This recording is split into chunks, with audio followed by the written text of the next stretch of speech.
And if you have any sort of trauma response to this person, well, then that gets weaponized and used against you by both the legal system and by the narcissist. They want to shame you. They want to embarrass you and shame you any way they can. And if they can't, they'll try to get their flying monkeys to do it.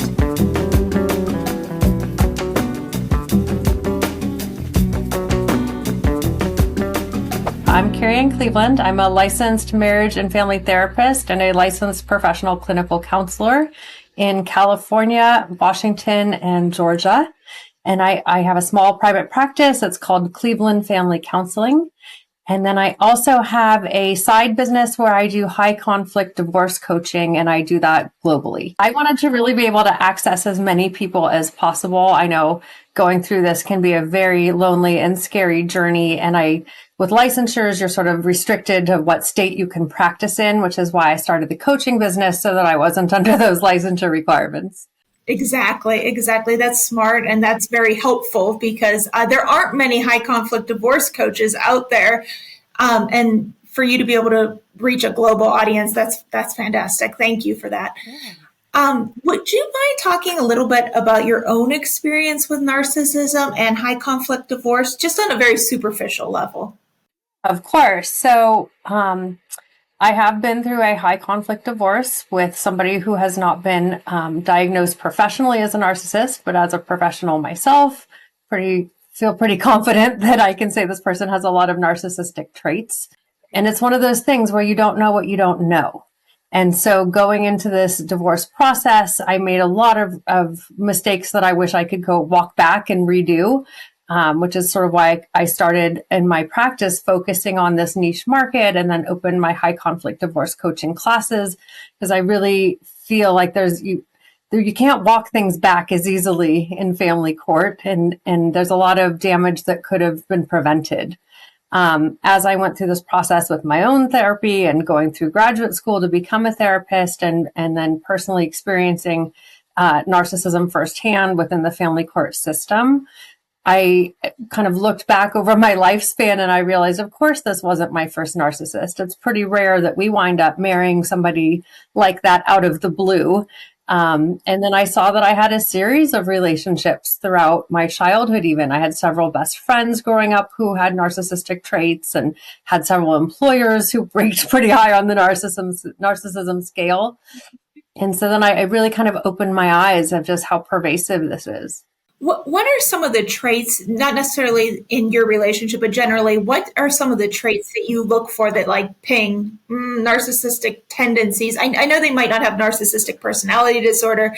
And as you rightfully point out, it's often underdiagnosed because they don't think there's anything wrong with them, so they don't get a diagnosis. But what are some traits we might look for, or some warning signs? Yeah, some of the things that I probably overlooked that in retrospect I realized was a big red flag was really a big lack of close interpersonal relationships with others. My partners did not have a lot of very close friends in their inner circle. I remember when we were getting married, my partner had nobody to ask to be a best man. And that was kind of a red flag in retrospect, that there wasn't the ability to keep a sustained relationship going. There was a lot of interpersonal family conflict within that family dynamic as well. I chalked it up to cultural differences because we're from very different cultures, and I wasn't familiar with that particular culture. In retrospect, I can see that the other family members actually were very close knit and got along quite well. And it was really just this one person within the family unit that had issues with every family member. So that was a big red flag that I jumped right over. Some of the other things that I now see are a real lack of ability to regulate one's emotions. There was an incident fairly early on when I was dating with my ex-narcissist where there was 3 things that happened in that person's life in rapid succession. And each one on its own had some element of stress to it. But none of them were life-altering. Nobody was dying. There was financial resources to manage all the different stressors. And one of the stressors was at his own choosing, right? But he was so elevated about it and, was saying it's the end of the world and I can't stand this, and really getting into a very deep, dark depression with lots of anger. So that inability to handle the basic stressors of life that we all go through was kind of a red flag, and just seeing like the disordinate amount of anger that was coming out around that. Another big one that I just see across the board with many of the people that I counsel is control. And it shows up very slowly. It's kind of like the frog in the pot. You've heard that analogy before. Yes, I have. Yes. I think just today I was interviewing someone and they gave that analogy because it's so spot on. It's just so spot on. Right. And so you don't even necessarily realize the little bits of control that you're giving up, or the odd things that your partner feels they need to control. And you feel like, okay, this isn't a deal breaker for me. You can be in control of that. And then, 6 months, a year, 3 years, 10 years, whatever down the line, you realize how narrow of an avenue you have for control over your own life anymore. And this is actually a perfect segue. Let me make the connection to Darvo, which is a topic I wanted to discuss with you. And what Darvo is, I'll let you explain, but then I want to kind of show you how in my own relationship, this was used to make it look like I was controlling whenever I just really wanted like the littlest bit of accountability to our relationship. Right. So could we start with you explaining what Darvo, DARVO is? Yeah, so it stands for deny, attack, reverse victim, and offender. My personal spin on Darvo is I say deny / deflect. The D can be either one, because really Darvo is just a very easy tool to use whenever you're in a disagreement with someone. And it's like a cat toy with the laser pointer, So you're making some request. It's probably a rational and justifiable request of your partner. And they are going to either deny that this thing ever happened or so have you, and then or deflect from it. And the way that they do that is they reverse the victim and offender. So now you're the bad guy, and then you're justifying your own position instead of actually talking about what you wanted to bring up. So the classic example I use for this is maybe you have some suspicions that your partner is cheating. Right. And they leave their laptop open as they go into the restroom, and you see an email from somebody and it's very inappropriate.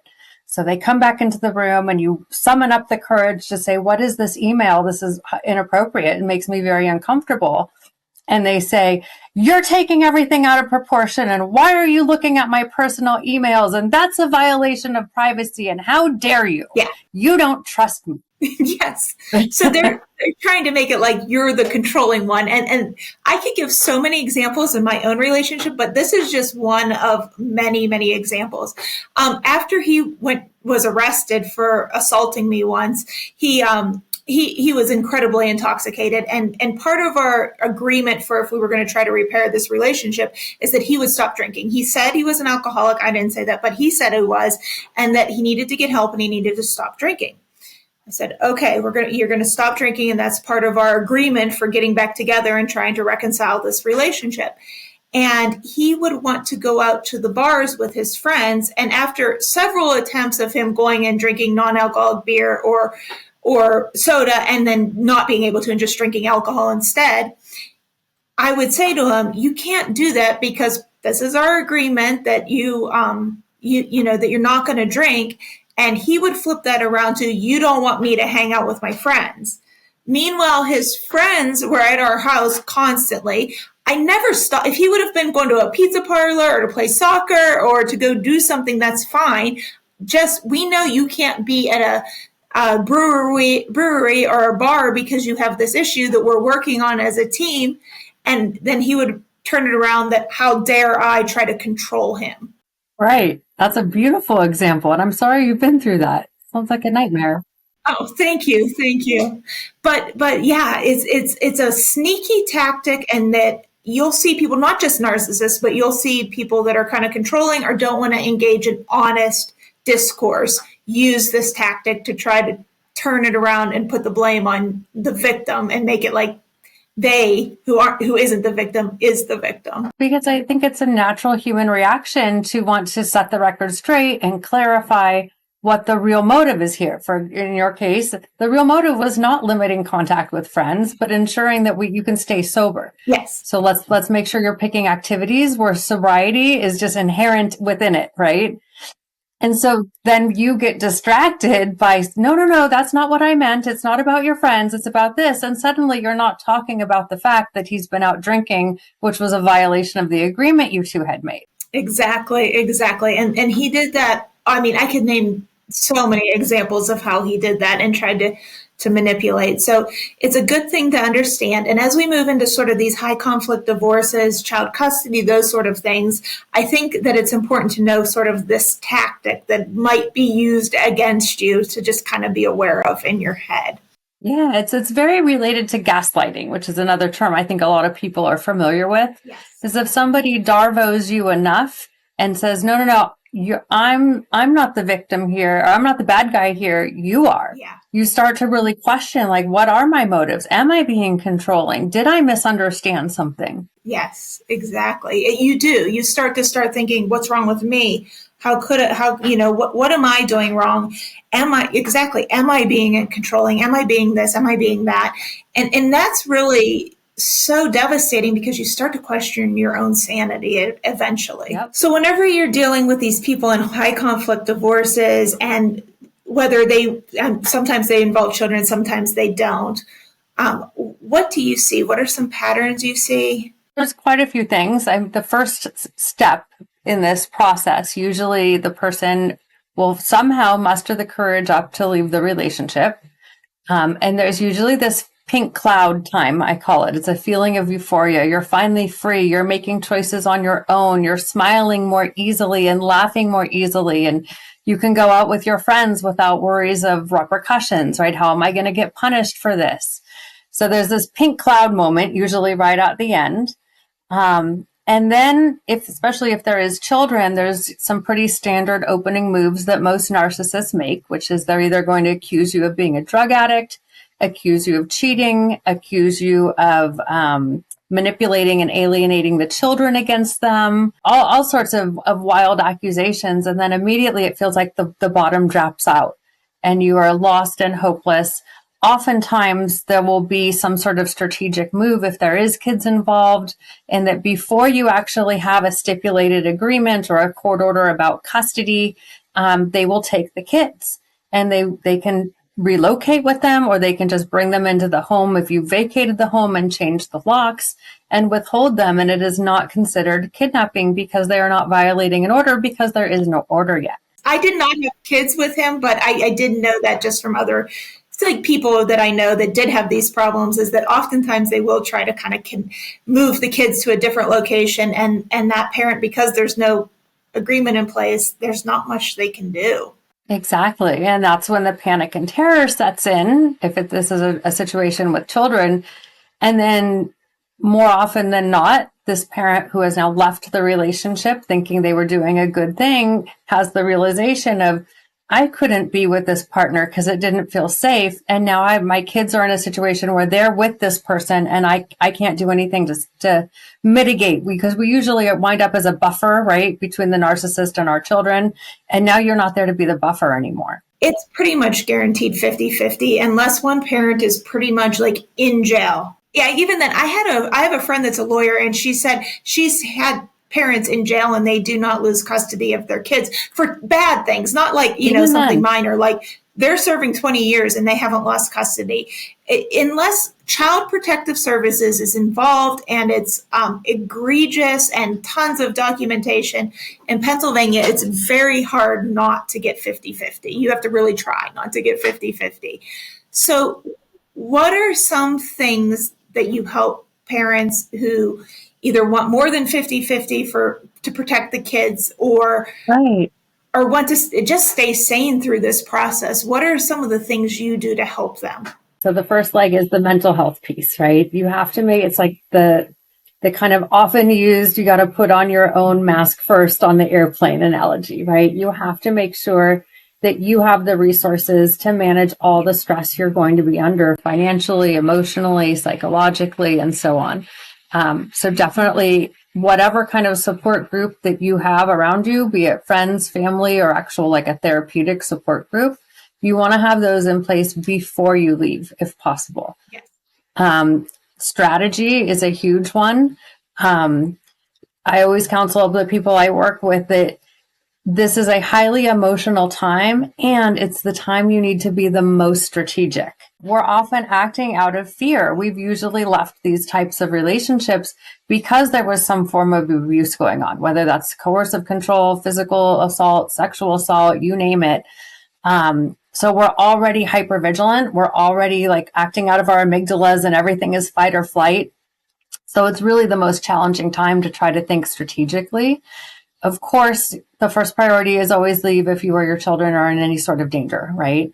That being said, if you can leave strategically and have a safe place to go, make copies of all important documents before you leave, have a go bag, document anything you can prior to actually leaving the home. So any sort of text messages or video clips you might have taken. I often counsel people to keep some sort of journal, and that can be a tricky one because if the journal is found, there can be some punishments.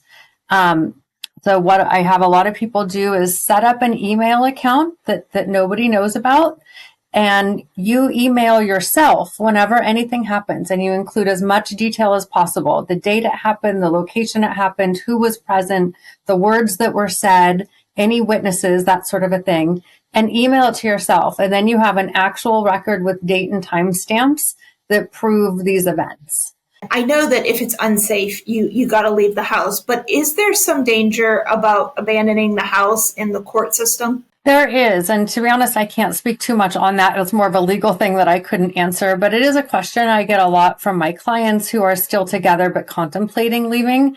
Because it can be considered that you've like forfeited your rights to the property. Or abandoned the family or the kids or something like that. Yeah. Right. So yeah, that's more of a legal question. But first and foremost, keep your kids safe, keep yourself safe. The legalities of leaving the home can be dealt with later. I agree. Yeah, definitely. So if we moved into some best practices, I know that you coach your clients on the best practices as far as, for instance, you're in this high conflict divorce, there are kids involved, or maybe there aren't kids involved, but you're in this high conflict divorce. One thing that you talk about is emails. What can you say about emails? Be very careful with your emails. So prior to separation, if you're just contemplating separation, and then like post separation and even post divorce, be very, very, very mindful of what you put in writing. Always think of yourself as writing to the judge, not to your partner, Exactly. because more than likely everything you write, whether it's text or email, will be weaponized and will be used in court against you. And even if you think what you're writing is completely neutral and you're gray rocking or yellow rocking, there is always the possibility that the narcissist will twist it. They're master manipulators of twisting your words and claiming there's intent when there wasn't, and so on and so forth. So yeah, I always write as if I'm writing to the judge. There's a couple great things, tips that you can do with your emails. One of them is, I don't know if your viewers are familiar with Tina Swithin. She's the founder of One Mom's Battle. Okay. She is an excellent resource. Her website is onemomsbattle.com. And there's lots of resources on there. One of my favorite ones is called Canned Responses. And it's a 2 or 3 page type list of everything that you can just cut and paste into emails with your narcissist that are like judge approved, right? And they always keep the focus on the children. And you can tweak them, of course, as your needs are. So that's a great resource that I talk about a lot. And then the other one that I've been using more recently is an AI generated chat bot, I guess you would call it, called Amy Says. Have you heard of that one? I haven't heard of this one. Amy Says, so it's an AI generated chatbot like ChatGPT, only it's specific for this. Exactly. So it's AIMEE, Amy Says, and you can log in and get a free account. And then if you want to pay for the paid account, I believe it's $15 a month after your first 3 months, which are free. And you can upload up to, I think, 100 different documents if you have the paid account. And Amy Says has been trained. There's an algorithm that's specifically for narcissistic abuse, whether in the context of divorce or not. and she will remember you. So once you've told her your children's names or your ex's name or your lawyer or your judge, you don't have to keep introducing the backstory every time you talk with Amy. And Amy she's available 24/7, and she can help you with emotional support if you just need to talk and your therapist is sleeping because it's 3 a.m. So Amy can give you the emotional support and validation that you might be looking for. Amy says it's an AI app. It also has a quick exit feature, which I like. So if somebody is still living in the home with their narcissist, and they're using Amy Says, there's a quick button you can push that I think it just opens like a spreadsheet, so that if somebody walks into the room, they won't see what you've been writing. That's amazing. I love that. So that's with dealing with any, not even just a narcissist, but it can be in a marriage, it can be in a going through a divorce, it could be just with dealing with the kids and after that. So anyone that's kind of high conflict person. Like I have clients where they're the child of a narcissist and they don't know how to respond to a text message or an email. And I have clients whose boss is a narcissist and they don't know how to respond. And so they'll put it in Amy Says, and Amy will work with them to come up with a good response. Kudos to whoever programmed that. That's amazing. I love AI. I love it. Yeah. I mean, I know there's some potential job loss and I don't love that, but I love it as a tool to make our lives better for sure. So what can you say about social media? Be careful. Yeah, just like when you craft any text message or any email, you have to be thinking of what would the judge think of this. The same thing with your social media posts. So you have to assume that even if you've blocked your ex and marked yourself private, people with narcissism are really good at enlisting the flying monkeys. The flying monkeys, yeah. Even if you think it's private, it may not be as private as you think. So just be very mindful of what you're posting, especially if it's postings of the children, if you share children with this person, because like I said, everything can get weaponized. So you might think it's a very innocent trip to Disneyland and they're going to be noting the date and time. And it was, 8 p.m. on a Sunday night and the kids have school the next day. So there's no way you could have gotten them to bed by 9 o'clock, which is their bedtime. And just any little detail like that can be used against you. So one thing that we did, my kid's father and I, and my kid's father is not a narcissist. That is not my ex is a narcissist. But one thing we did that I found was very helpful, even when not dealing with a narcissist, is the co-parent therapy and counseling. And I'm sure that it's even more helpful if you are trying to co-parent with someone with narcissistic traits or outright narcissistic personality disorder. Do you offer this service? And if so, can you tell us a little bit about it? I do offer co-parenting therapy. That being said, throw out my little caveat here. The effectiveness really depends on the level of narcissism that one parent may or may not have. Yeah. If somebody is in the red zone with narcissism, well, co-parenting is probably not going to be that effective because the whole point is to teach communication tools and to find ways to collaborate together and hopefully make compromises. If somebody's highly narcissistic, going back to that big word control, compromise is like the antithesis of control, right?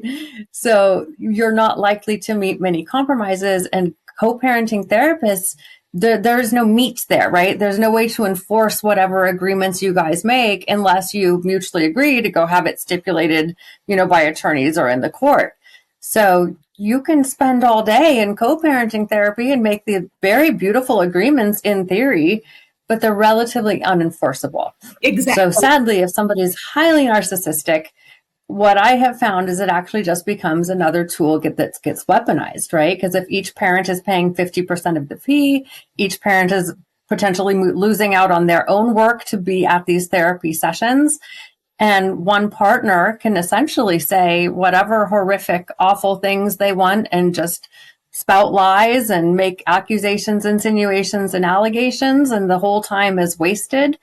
But they know that they wasted your time and money, and you had to pay for the privilege to sit there and get insulted by them. Especially if there's a money like a difference in incomes, right? And this is where narcissists will absolutely get you, and we can talk about that whenever there's income differentials or resource differentials. But what I've seen is they would first of all have to take off like an hour of work in the middle of the day, maybe once or twice a week even, pay this high rate, and then they leave feeling like shit because this person has for an hour just basically beat them up. Many of my clients who are court ordered into co-parenting therapy say that they can't eat for, a day or two beforehand or a day or two afterhand, a post, because they're so anxious. Yeah. And then nothing really happens in the sessions, that no agreements are made. If agreements miraculously do get made, they aren't followed through on.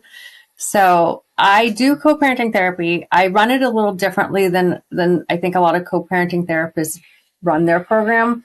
I require that both partners send me an email and CCing each other, so we're all on the same board, the day before the session, and they have to list 2 to 3 talking points and then what their proposed solution is. And it has to include a compromise on their part. They have to already go in knowing that they would accept X, Y, or Z as proposed solutions. Because if their point is just, I'm going to come in and demand this thing and I'm not going to budge an inch, well, that's not co-parenting therapy. Do you ever get people being like purposefully obstinate in that? Like, I'll just tell you an example my friend gave me. Whenever she went in, he said he wanted a holiday. I think it was Thanksgiving. I can't remember. And he would give her in return Flag Day. Come on, like that's not even a holiday. So I think that's kind of an extreme, but have you ever seen someone sort of a narcissistic personality type kind of do something where it's like, okay, you kind of gave them something, but no one would ever want that. So it's not really a compromise. Yeah. In fact, I've had more than one couple come in for co-parenting, and kind of similarly, they wanted one extra day on their vacation in order to, I don't know, attend some function. And in return, they were going to give the other parent 12 hours between 8 p.m. and 8 a.m. So basically, the child can sleep at your home and that's it. Or if they didn't want to do any parental responsibilities, my halftime is during the sleeping hours and you get all the wake time and you can't work or do anything, that sort of thing as well. Which is wild to me more often than not. And granted, this is from the perspective of my client who's in a relationship with a narcissist. So take it with a grain of salt. I've never met the other partner most of the time. But what I hear more often than not is that this person is fighting me tooth and nail for custody of the child. And during their custodial time, the child is in daycare or with a grandparent or with the person's new girlfriend, and the actual parent is not present. Are they doing it to alleviate their child support payments maybe, so that then they can say, I have them this amount of time and they don't have to pay child support? I think that's a very big part of it, right? The more custody you have, the less child support you're going to pay. But I also feel like when you're dealing with a narcissist, there's also that pain piece of, I know I'm hurting you. You want nothing more to be with the kids, and I have the power to reduce your time with them. Yeah, they could be spending quality time with one of the other parent, and instead they're sitting in a daycare. Right. That doesn't surprise me. That seems typical, what you would expect. Goes back to that control piece. It goes back to the control piece, 100%. What have you noticed as far as whenever there are uneven equal to resources, how might the narcissistic person who maybe has way more funds, way more resources, more support, levy that to hurt the other person? That's a great question. And sadly, there's a lot of different ways that they can and usually will. There's that saying, you'll cut off your nose to spite your face. And I see that a lot in high conflict divorces, especially when there's a disparity of income. That even when the narcissistic party knows that they probably have a losing argument, they will fight it to the end. They will file motion after motion after motion with the court. They will bring in all kinds of expert witnesses. They tend, if you have counsel, they will tend to paper you to death. And there's been months, myself included, and some of my clients where I didn't even speak to my attorney or email them all month, but I had an $8,000 bill because of all the things they were responding to with the other party. Yeah. If you have to go do a private child custody evaluation, if that's where you ultimately find yourself, those are extremely expensive and take, 12, 18 or more months. And often, the party with more resources will just pay that in its entirety. And then you have to wonder, well, how equal and biased is the report that you're going to receive at the end? Exactly, because they've already paid their amounts up front. Right. The other way this really shows up is that often the person who is leaving the relationship due to narcissistic abuse either has been a stay-at-home parent or was working only part-time, and they're usually leaving the family home. So then they have to rebuy everything that is required to operate a home, your plates and your dishes and extension cords and couch and just everything. So you have a lot more upfront expenses. So then on your custodial days, you have less resources. You can't go be the Disneyland parent and take the kids to Hawaii this summer, whereas the other party can, right? So they get a new toy. Do you see also sort of like whenever you're going through these things, I know people I've talked to have said it's like you have to parent under a microscope because every little thing you do is being twisted, turned, used against you. And especially if they're just trying to push paperwork on your lawyer to cause one issue after another.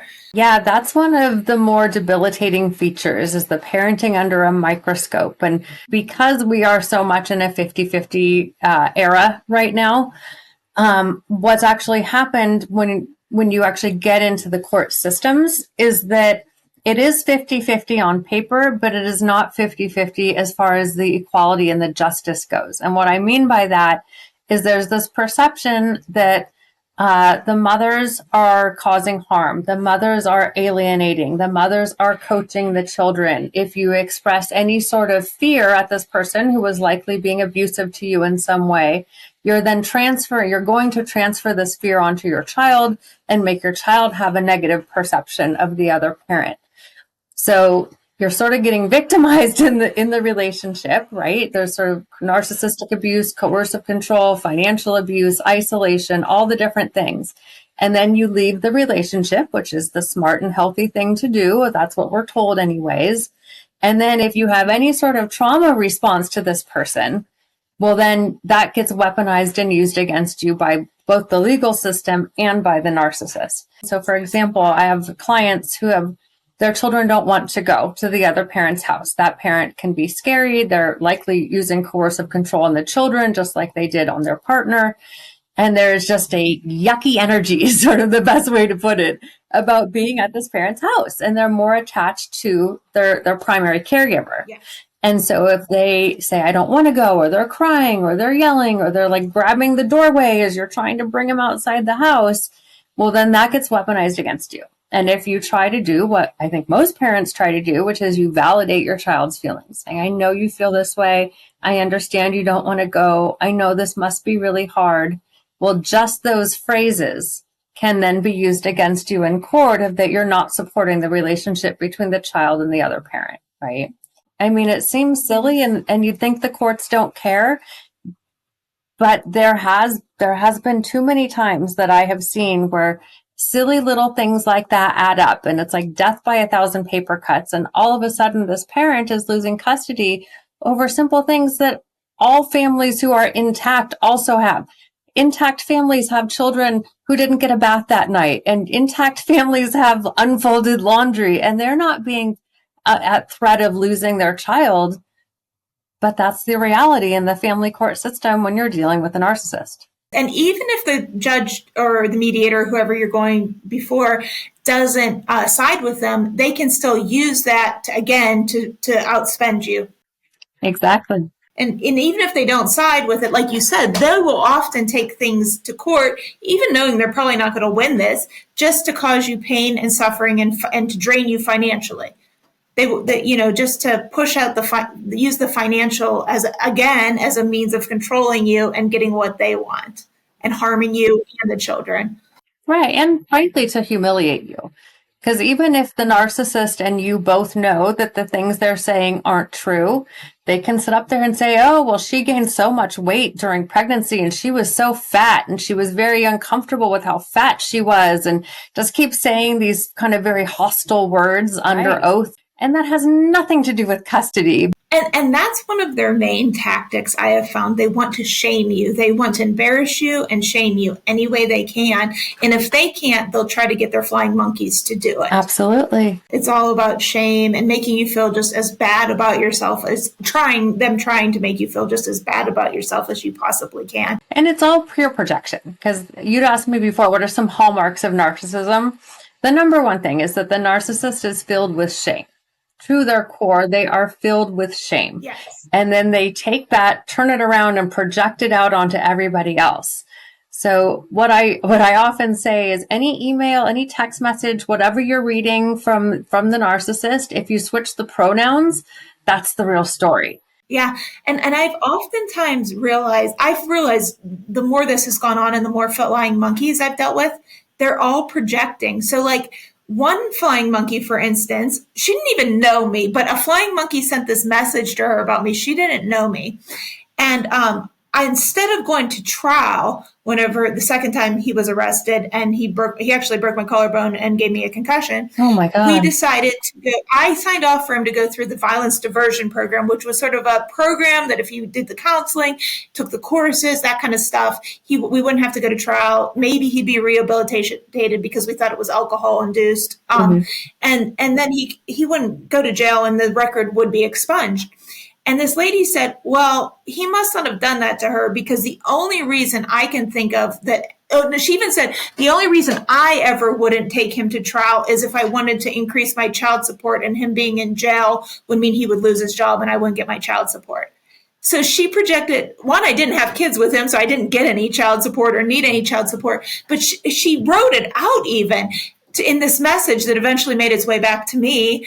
But I was thinking to myself, you just projected your own sort of nefarious mind onto me. Right. She just really showed her cards. You're right. Whenever they accuse you of something, whenever I've been accused of something I know isn't true, I like that. Switch the pronouns around and then you know what's actually going on. Yeah. Narcissists always tell on themselves. Tell on themselves so much. The one thing that is the like pro, I guess, or the benefit of divorcing a narcissist or leaving a narcissistic relationship is that they are highly, highly predictable. They are so predictable. Right. So everything that's coming down the train tracks, it's going to be bad. And you know that. And that's not a great thing to have to look forward to. But it's like playing a game of chess and you know every move they're going to make before they make it. We were able to predict every move, and I ended up getting everything I wanted because they're so predictable with what they're going to do. Many, many, many of my clients have told me that, you know, they separated, they asked for X, Y, and Z regarding finances and custody. And it was a very like rational response. And 4, 5, 6, 7, 8 years later, through the family courts, they've each spent $500,000, $1 million now in legal fees and co-parenting therapists and guardian ad litems and all these different things, only to go to their final trial and get their Montenegro orders that were exactly what the person asked for on day one. For us here, 50 to 100,000 it can really change somebody's life, can be devastating to somebody to get exactly where they wanted to start out with anyways, but they've just gone through this major legal battle to get exactly where they would have ended up anyway. Well, and I think that the amount spent is proportional to the people's income, right? So here in California, there's a lot more income being thrown around. Of course, the cost of living is also a lot higher. But it is pretty standard that I think when you're divorcing a narcissist, it can be 50% or more of the higher earner's income. There's no legislation out there right now that puts a cap on how much can be spent. And there's no legislation out there that truly looks at the lower income earners' income. So you're sort of dragged behind this runaway train of you're spending outside your means, but you're doing it often just to keep your kids safe. So you're spending yourself into bankruptcy. It's a very broken system. Wow. Somebody with a high net worth can spend $100,000 a month on their divorce, and somebody with a lower net worth might be spending $10,000 a month on their divorce.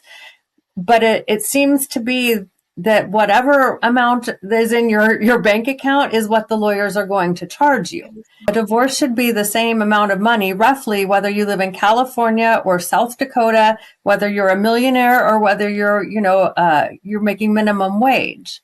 I've oftentimes heard people say that custody oftentimes comes down to, sadly, whoever can outspend the other one, and that's so sad to think that your parental rights could be determined and your time with your child based on whether or not you can pay to play this game that someone who is narcissistic and has the means might make you play. And I think that's inherent probably in all law areas of our justice system. I hear the same thing in criminal court. Your ability to hire a defense attorney versus getting, the public defender, your all kind of stuff play into it. So much plays into it, and that is sad. From your perspective, we'll talk about custody court or even divorce court. So we're in the Right. civil realm, not in the criminal realm, and specifically sort of in divorce or custody. If you could see something change in the court system to make it better, what would you like to see change? The divorce business is a multi-billion-dollar business. It does not benefit the people who are already working in that industry to make any changes. No, yeah, that's true. If you are in the family court system and you are there frequently on multiple RFOs, that's a big red flag that there is somebody with some sort of personality disorder involved. And it doesn't have to be narcissism, could be borderline, could be antisocial, could be a lot of different things, right?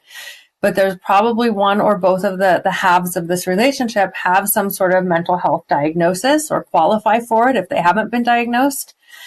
Because any other sane and rational person, even if you can't stand your ex, would not spend 50% or more of their net worth in court all the time. Nobody wants to cede their power and control to a judge and have them making decisions for your life and children and finances. Exactly. Some judges read all the documentation, most don't. And I don't blame them. I mean, you can file an RFO with 2,000 pages on it. They don't have the time for that when they have 20 cases on their docket in a day. There's a lot of turnover in family court. Personally, I think we've had a new judge just about every single time we've gone to court in the last 7 years. So they don't know you. Every time you're coming in, you're seeing a new judge and they don't know your backstory and you're limited in the amount of information you can give them. So these are all areas that need to be addressed. I mean, ideally, you would have one judge that you're with for the entirety of your case, from the time you separate or divorce until your child is 18, so that somebody is familiar with your case. You're not having to reinvent the wheel all the time. And they maybe would know the key players to say, okay, this one takes this one to court all the time over nails being too long or missed a nightly bath or wants to give them Flag Day in exchange for Christmas, whatever. Exactly. And I think that there should really be spending limits. I think that both parties should be limited to spending, let's say 10, 15, maybe even 20% of the lower income earners' annual income. You should not be able to bankrupt somebody just because they wanted to leave the marriage. By getting a divorce coach like you, that seems like a cheaper alternative in the long run than having the lawyer do all of this work, where you can kind of give best practices and advice and whatnot. Do you find that your clients actually save money by coming to you? They absolutely do. To some extent, we can't control what the other party is going to do, how many letters they're going to send to your attorney and so on. So that part, that's a little bit of an unknown. But what I often advise to my clients is if they're going to have representation, to not file the attorney of record form until just before the hearing. Your other partner does not need to know that you have an attorney. You can work with them behind the scenes, and then the other party doesn't have the opportunity to raise and increase your fees. Now, most attorneys don't want to work that way because they want the income, obviously, but the ethical ones will. So then after you have, for example, I might have my attorneys file a substitution of attorney form with the court 3-4 days before our hearing and then withdraw it 3-4 days later. Now I'm still working with them behind the scenes, but my partner can't run up my legal bills. Yes, I see. That's one way to save on that piece. The other piece is that a lot of people are, of course, and it makes sense, they're very anxious and they're scared. They're scared they're going to lose their kids. They're scared they're going to lose everything, right? And so they treat their attorney like their therapist. Yes. And that's a big mistake. Therapists do not charge attorney fees. Yes. Right. And frankly, it annoys the attorney. They don't want to hold your hand. They don't have the time for it, and they are going to be billing you for it. So I always advise figure out all your questions. And if you like maybe once a week or once every 2 weeks, shoot your attorney one email with your questions, bullet point. Don't write a long narrative. Don't be Hemingway. And really consider, is this something that only my attorney can answer? Or is this a piece of information that I really need my attorney to know? Or am I just venting because I'm scared and I want them to have all the information? Because the attorneys don't need to know every little nuance about this email you got from your ex that said that your child's fingernails were a millimeter too long. Yeah. So take that to your therapist or find a high conflict divorce coach such as myself, bring that stuff to us, and we're sort of like the overarching like worldview, because we're not in your particular situation. We can help you see more clearly of what is relevant information and what is you having normal fears, but not fears that you need to pay $800 an hour to go tell somebody. I like that. I like that because part of it is knowing what do I need to tell my lawyer and what do I not need to spend the money to send the email. Because every time that lawyer clicks on that email and reads it, you're getting billed. Yeah. You're getting billed for everything. Every time they pick up the phone, every time any of it, you're going to get billed for it. So don't send just any email. That is a really good idea. Oh, Amy says is great for this too. A lot of times, you'll be up all night, you're ruminating, you're thinking about an upcoming hearing. You can dump all of those thoughts and feelings and what ifs into Amy Says, and she will respond right there, and she doesn't charge anything. And just to clarify, you are not located in Cleveland. Your business is called Cleveland, but you're not there. You're in California, and you can do therapy for, where was it? California, Washington, and Georgia. Yeah. So my name is Carrie Ann Cleveland, hence the Cleveland Family Counseling. Yes. So you can do therapy there, but you can do divorce coaching globally, anywhere. Globally. Yeah, exactly. Yeah. And even people who are coming in just for, it doesn't have to be specific for divorce, but like, for example, let's say you live in New York and you would like to have help dealing with a high conflict narcissist, not within the context of divorce. You can absolutely reach out to me through my coaching platform, and I'd be happy to help you through that, because a lot of the same strategies apply.